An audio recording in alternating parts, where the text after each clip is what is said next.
Hey everybody, I am back with season 5 of My Hero Academia. Before I continue, please do me a huge favor and like this video.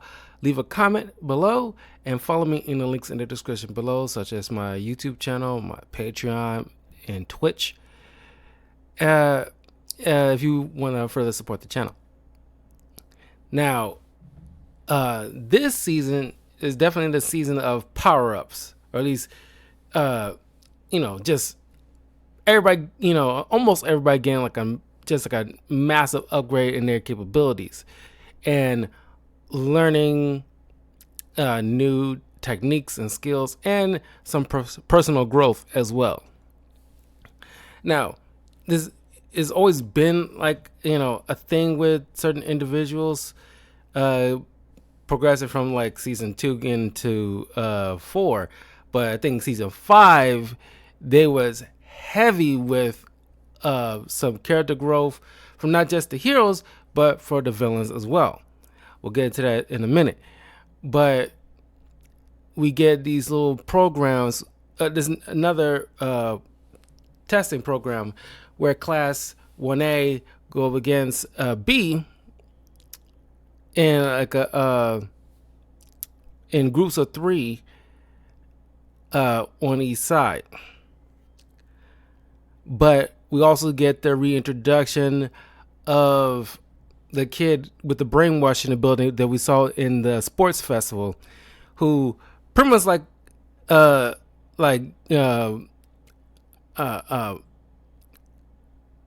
crap, what is that character's name? Persistent Mike, something Mike. He pointed out like he's a little mini Aizawa. He's very like a moody, and even got his little scarf band thing he can use to entrap people. So I thought it was pretty cool. And you guys, from the tech support, you got this little mouth apparatus, so you can actually mimic other people's voice to trick people into talking, because pretty much everybody's seen his capabilities in a sports festival, and now it's like, oh, we can't respond to him. That's how it triggers the ability for the brainwashing ability. So we're just not going to say nothing to him.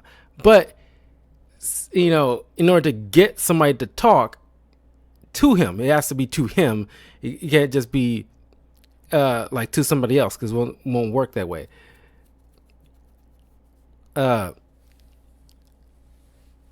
So in order to advance in class, he has to participate in this test, where he goes in one of the teams for class A, and in another round he goes participates on the side of class B on one other team. And throughout this course, we get to see what these kids have learned and how they level up. And we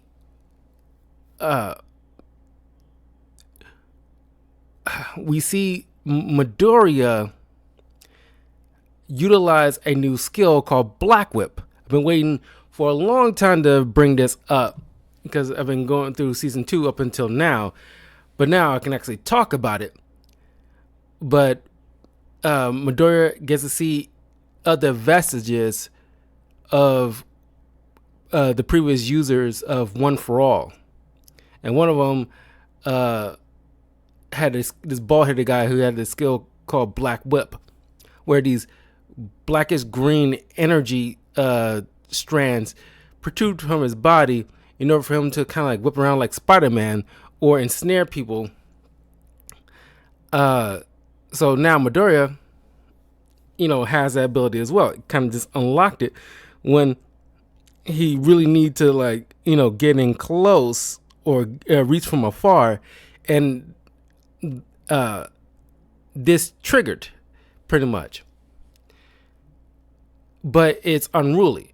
According to what they learn, that every time the uh, one for all ability gets passed down, whatever previous user's initial ability was, not only gets passed down to the next person because it's added on with the stockpile ability. It also enhances that said ability. So like Black Whip, it increases to a great degree because of the power of one for all. So it kind of like doubles or triples whatever ability that you already have. So we learned that All Might's teacher had a previous ability of her own, which allowed her to float. So now I'm not sure how extensive that it could have been a regular floating or make things float or something like that. Now it's kind of like maybe flies in Mach 10 kind of situation. You don't know because of One for All. They didn't really dive too further into it, but that's as far as we know.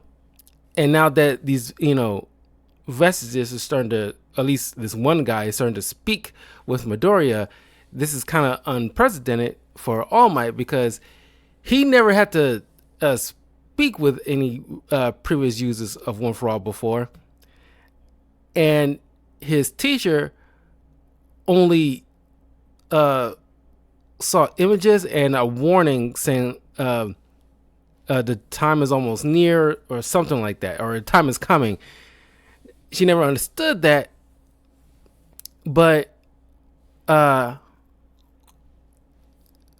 it's something obviously things are starting to shake up that the power is sensing.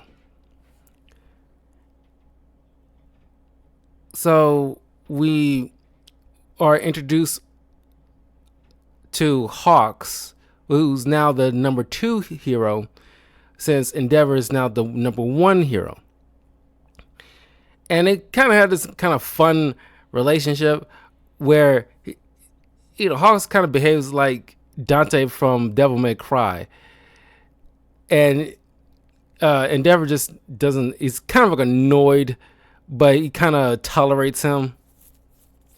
But Hawks come across, is more intelligent than he initially gives off. It was because of him he helps what's that crow-looking guy with dark shadow? So I know it's not Tsukuyomi, but I keep going. My brain keeps going to that. But you know who I'm talking about. He helps him advance his skills in terms of flight capabilities. It turns out he was requested to do this hush hush undercover mission. He's pretty much like a double agent for the League of Villains, trying to figure out what their moves are. Even like, under the guys working with Dabi, but trying to play it really cool, where he has to straddle that line between still doing his hero thing, but not let it off like he's not part of the league or wants to be part of the league. So he has to straddle that line to allowing certain villains to do their thing, because he walks a tightrope. He's doing a very impressive job, honestly. And what bothers me in certain aspects, well, not in this, but in certain movies or TV shows, when they try to do certain things like this, they usually, not all the time, but they usually have that character who's in this kind of position somehow luck out in certain areas, or just get some kind of deus ex machina to bail him out when he or she is about to get found out, or get questioned, or doing certain things that that seems suspicious. No, it's written pretty well to make it understandable how like he got to play it cool, doesn't want to turn nobody off on either side, because he has to, be a double agent, and it's written very incredible. That's like, man, I wish more movies or TV shows who was trying to do double agent stuff play something like this. This is like a masterclass in writing. When it comes to My Hero Academia, this is like a masterclass in writing. God is incredible. I can't sing his praises enough. But Endeavor, we get a little insight into his family and him trying to. I've been waiting to talk about this as well, because it only can give like certain bits of details in the past couple of seasons. But we get a little insight in his familial background. Now, in his younger years, in hopes of trying to, outbeat All Might, because of not just rivalry, but just probably sheer jealousy, trying to outpass him and to get to the number one spot. He ends up, which I guess it was kind of like I don't know if it was against the law or still against the law, but trying to force a marriage and try to combine two powerful quirks, which I guess forcing it was the illegal part of it. And because he comes from a well-off family, a very well-financed family. So he, in his younger years, ended up arranging a marriage between him and this woman who has ice powers. And so they got together, and he ends up having, at least a handful of kids. At least 5 kids, I think. No, 4 kids. Actually, 4 kids. So, trying to get a kid to have the right combination of both the fire and ice abilities to have like the most dominant kid ever, and hopefully teach him or her his ways, so when they grow up they'll be like just the ultimate hero, which resulted in neglecting and abusive nature on his end of things. The first child, seemingly died in some type of accident, and while trying to train. Then the second, which he apparently had fire abilities, but there's no ice at all. Then the second one, the boy who's supposed to be the eldest, technically, in Shoto's family, I don't notice any type of abilities that he has. But you can tell by their notable hairstyle that, they, share at least equal parts of the red parts of hair from the dad, and the silver hair parts from the mom. And then the sister, I think she has a little bit of power, but not, something it's still not enough, until we got to Shoto, where he's finally the one that actually have both hot and cold abilities. So he put his focus and energy into him while neglecting the others. But in doing so, he also ended up abusing Shoto as a young kid.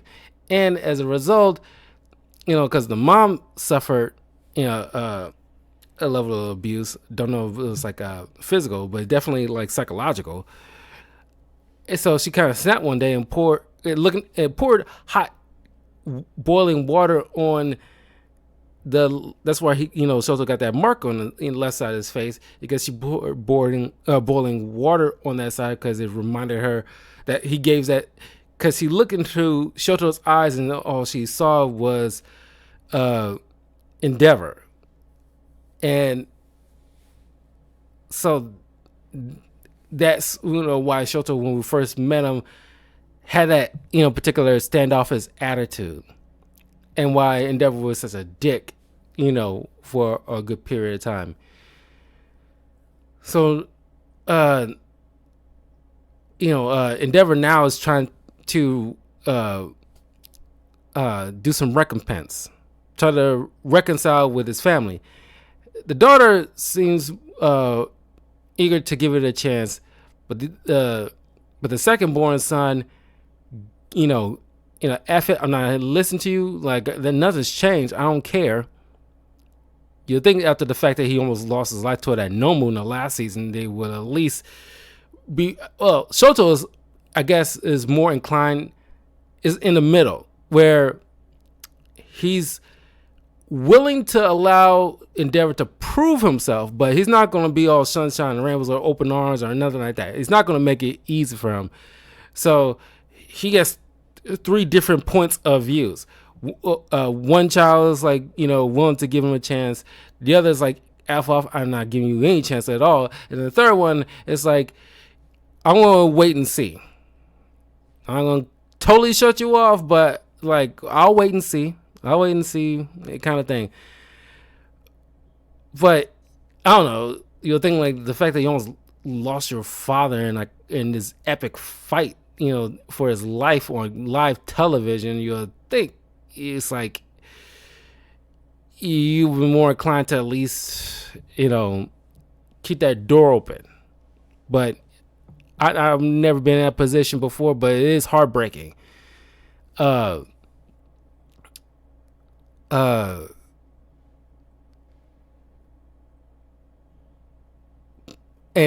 suddenly it's like, because Bakugo, Shoto, and Midoriya decided to work underneath Endeavor, because all the other kids, go to, it's not work study. They all got their, provisional licenses, so they're choosing to work on a particular one. They get to choose, and not kind of like, well, I can't recall like how it's set up, but they all go to a particular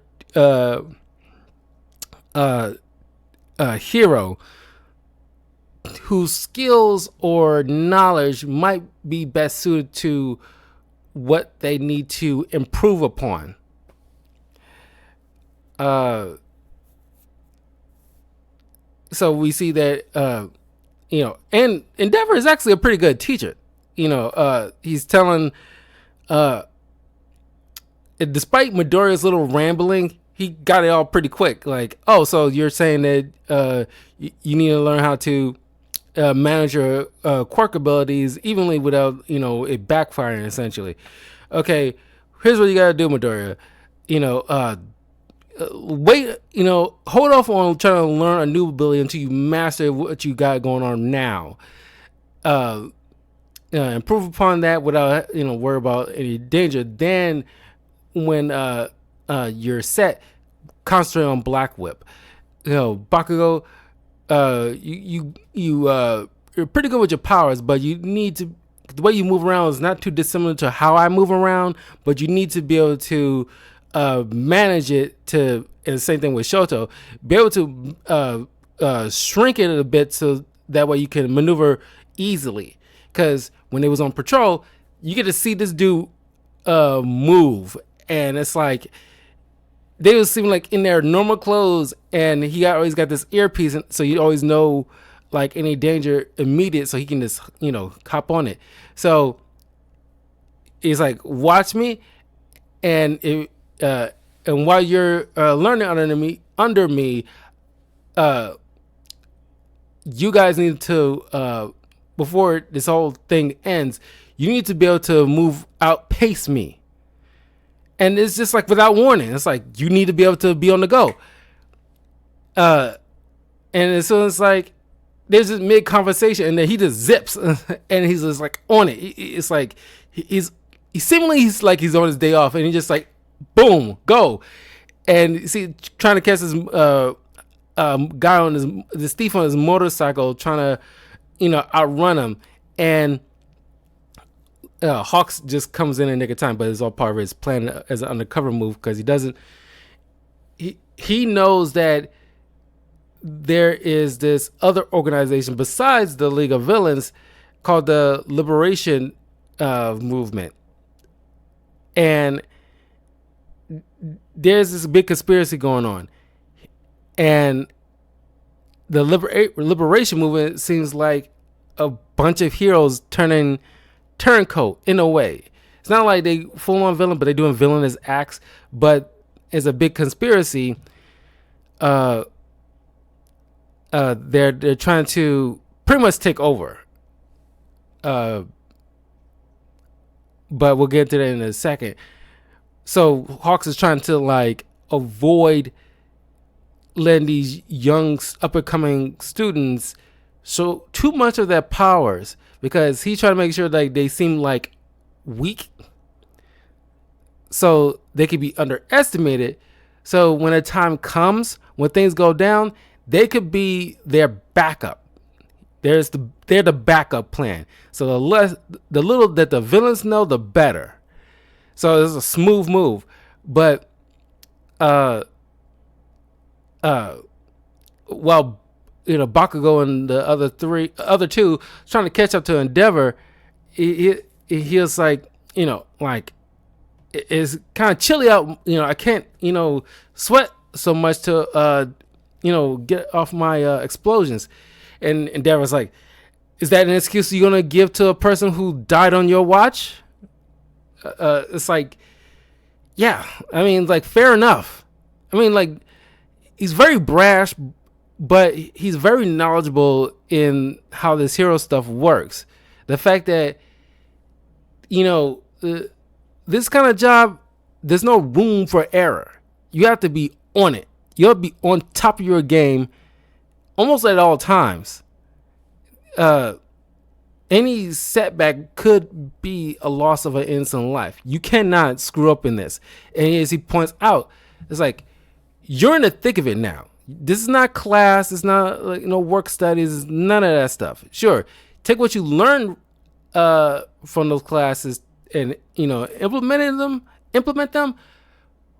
But you're in the thick of it now. You have to be able to acknowledge, okay, this is a serious time. There's probably ain't gonna be any backup. You're gonna more than likely have to handle certain things yourself and accept the responsibility. It's part of being a hero. You gotta be knowledgeable, as powerful you can be, and make sure you look out for the innocents. This is real world stuff now. It's kind of like you coming out of the police academy, and now you're officially a cop. You're officially a cop. You're on patrol. There is danger. So I really, really like that. What else? Well, we get like a little segment called My Villain Academia. It's kind of funny, where we're pretty much following Shigaraki and his group while they trying to get this Gigantomachia, who was pretty much this gigantic kaiju monster type of dude who only listens to orders from more powerful entities than himself, like All For One. But he leaves him to Shigaraki, but he won't listen to him nobody unless, I guess, views your strength. Shigaraki ain't there yet. They meet up with this crazy scientist that kind of look like Dr. Robotnik, and they pretty much end up getting this invitation to this small town. They seemingly deserted, and they come across the Liberation Movement, who most of them you might recognize as pro heroes, like this guy named Slide and Go that kind of looks like Joe Swanson from Family Guy. Looks very stupid. Sometimes you get these stupid looking quirks that seem so impractical. It's like, why? And like Slide and Go, like, I mean, I get it. It's kind of like a low rent version of Ingenium's ability, where you can get around pretty fast, but you sliding on rollerblades almost. It's like I don't know. It's like, how practical are you? But you did this like he's on like one of those segways. That's how the speed he looks like he's moving at, like he's on kind of like a Segway. But it's pretty much like an ambush, and a bunch of these guys are taking these villains out because they're like they could easily be a monkey wrench into their overall plans. They have big plans of pretty much like almost like a systematic takeover that Hawks deduce will be implemented within like 3 or 4 months. So a bunch of these characters are, dividing, conquering these villains, and one lady who's come across like a reporter or something like that has these has the ability to whatever she touches can go off like mini mines. They're not as dangerous as an actual mines, but it still does leave an impression, let's say.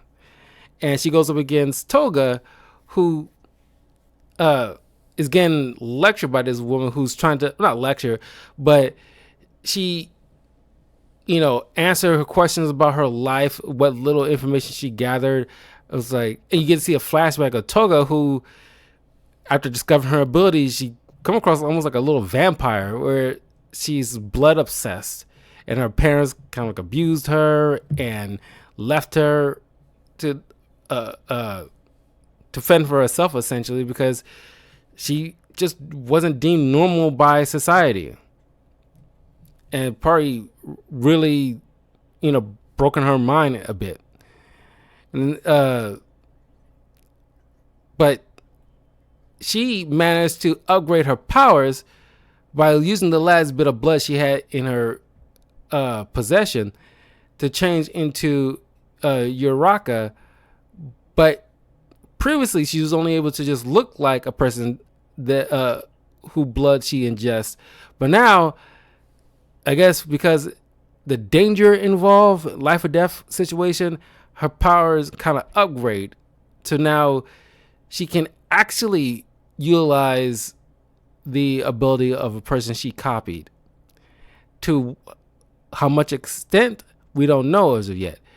But she managed to take down that reporter lady and her goons at the last ditch effort before she kind of passes out, and found by Twice, who also gets a power upgrade once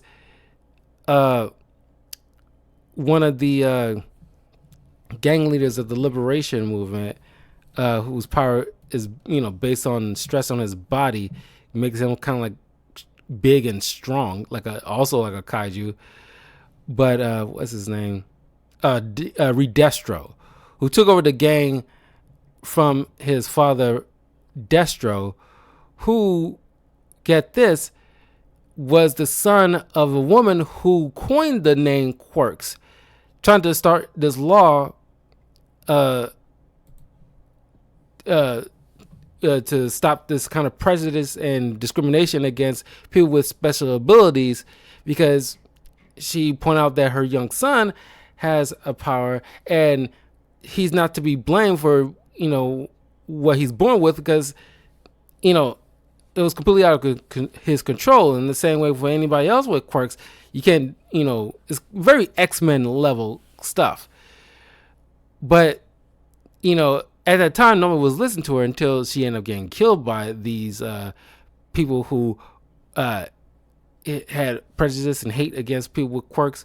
And upon her death, and when the kid grew up, kind of like started this law into place, which pretty much spiraled into how we got UA and all these different laws, like having provisional licenses and all that stuff. All started because of this, the death of this woman, pretty much like the catalyst. And so now the grandson is fighting to, liberate people with quirks and allow them to use it freely without, I guess being caged or shackled in any kind of way.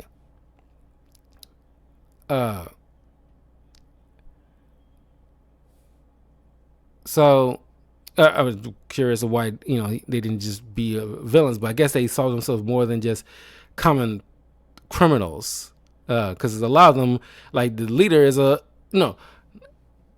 leader is kind of like a businessman, and while another associate of his is like a politician. So I guess like high society people with quirks in a sense, or at least not high society, but people who are like the upper class in a way, mid to upper class, and they're a little bit more organized, probably even more so than even the Yakuza was. So we see one of Redestro's associates with his computer who pretty much tricking Twice, having some goons look like his clones to try to beat him up, as well as try to nearly kill Toga. That's when after one of those people breaks Twice's arm, Twice then come to a realization, wait a minute, my clones usually disappear by utilizing enough force, bare minimum a broken limb, and that's when they dissipate. But since he's still around, that he comes to the conclusion, oh, I've been me this whole time. I've been so careful and paranoid that might be a particular clone, which I already brought up in a previous season about that stuff. It's like, well, all you gotta do is apply some. If all those clones kind of turn on each other and they all end up killing each other, well, don't you think that one of them would have, if one of them was the real Twice, that his body would have been like the only one left dead? That would lead you to conclude that you're the clone that survived and the real original died, if that was the case. But now he come to realization. He kind of snapped out of his psychosis like a little bit. So now he upped his ability. Now that he's, mentally better in a way, he unleashes a citywide clone army that backs up, all of his friends. And now Shigaraki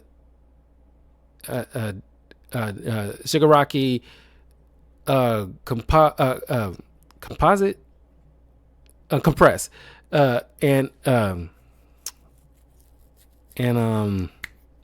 Twice find the broker that we see talk with Twice every once in a while, who got captured and tortured by Redestro to get information on them.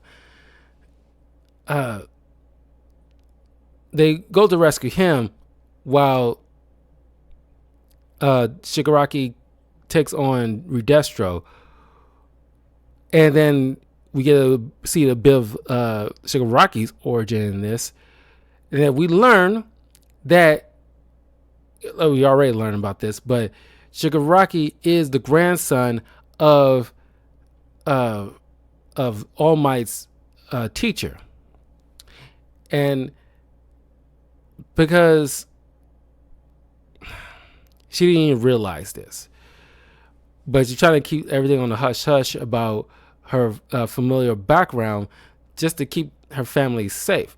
But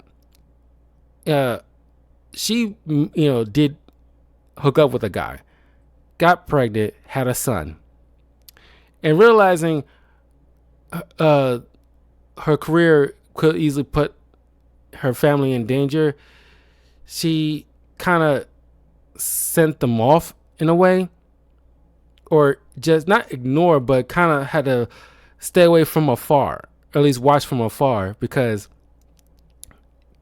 her line of work, because the times that she lived in was okay, but not to the degree as stands in Midoriya's time.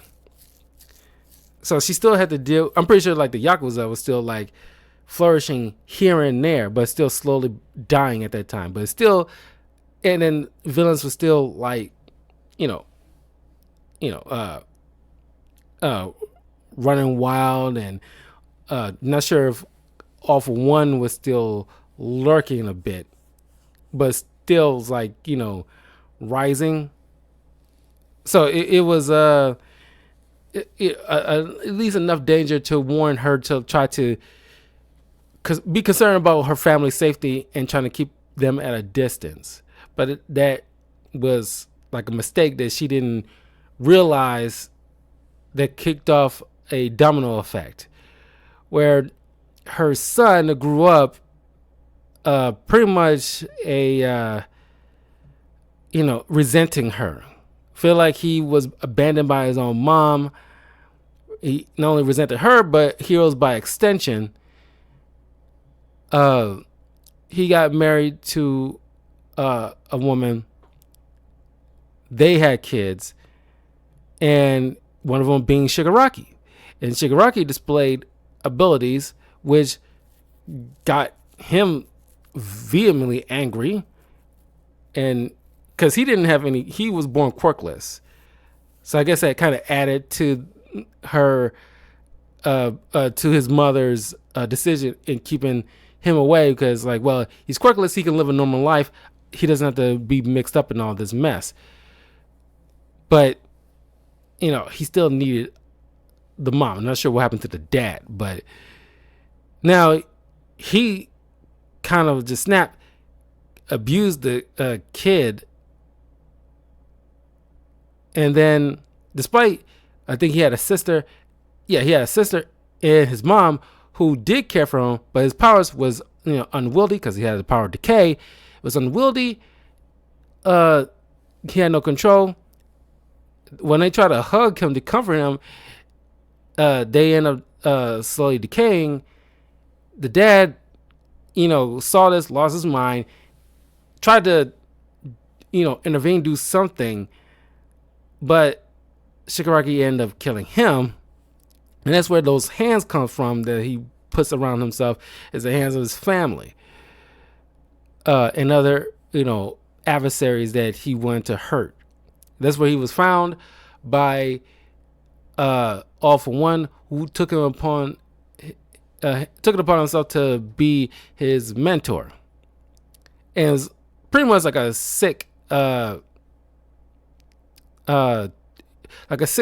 twisted chess move by his part, where it's like, oh, like, I'm gonna teach and turn one of my greatest enemies' own grandson into an enemy for her future predecessor. And I will, he like always had that, just kind of like sticking that knife into her, even when she's long gone. Or, by extension to her, predecessor, All Might. And it's like, you and your mentor was a thorn in my side, so this is like one of my best comebacks, that you cannot outpunch the fact that I have corrupted your mentor's grandson. And that will always be a win for me, kind of thing. This is kind of sick. So now Shigaraki kind of had like a big change up. You can hear in his voice where it's a lot more confident now. Like his balls just dropped, because he's stuck like this. Master, where are you? It's like game, set, match. And it's like, now he's a lot more confident, and he's his power kind of increased to the degree where he didn't really need to physically touch a group of other people with quirks that's coming at him in a group. He just walked past them and they just kind of just disintegrate. But then after he takes down Redestro, he doesn't kill him. He recruits him and he kind of takes over the Liberation army. So now not only he has, because his power increase, now he has Gigantomachia listen to him, but he has like a whole massive army that follows him, and he has assets. So now they ain't living in squalor; they living in like nice hotels, eating fancy foods and stuff. And with that Robotnik-looking guy who's working, who worked with All for One, now he is using his scientific knowledge to run experiments on Shigaraki, trying to pretty much make him a perfect predecessor for All for One. So yeah, it's a lot. There's a lot going on, and things are really going to spiral in the next season. So everybody's getting their skills, powers. It's a complete upgrade for a lot of people. And also that Smokey character who makes black hole gateways to teleport people. Turns out that used to be one of the friends of Mike and Eraser.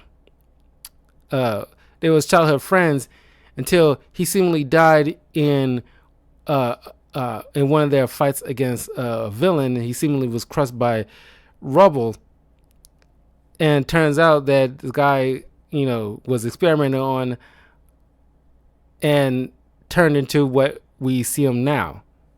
And you can barely recognize his friends. Seemingly he had like a brief moment of clarity, but it didn't last long. And he's locked up in prison, but yeah, you see them, or at least especially Mike, who's always kind of jokey, and but now he's like super serious and very bloodthirsty for whoever did this to their friend. But yeah, it was a lot. But man, yeah, it's a lot going on in this season, and I can't wait to start getting to season 6. We only got 7 seasons for now, because don't know when the 8th season will come up for the English dub. So now we're going to be going through binge watching 6, and then 7 is pretty much like the Empire Strikes Back kind of situation from what I remember. It's very dark. But yeah, we got 2 more seasons of that, and we'll move on to another anime after. But anyway, I will see you guys in a little bit, as I will be covering a new comic book review. Perfect time for Black History Month. Didn't exactly plan it that way, but it kind of worked out. But I'll leave it as a surprise. But until then, leave a comment below. Let me know what you guys think of season 5 of My Hero Academia. Yeah, all the pros and cons of it all, in your opinion. And I will see you all soon. Peace.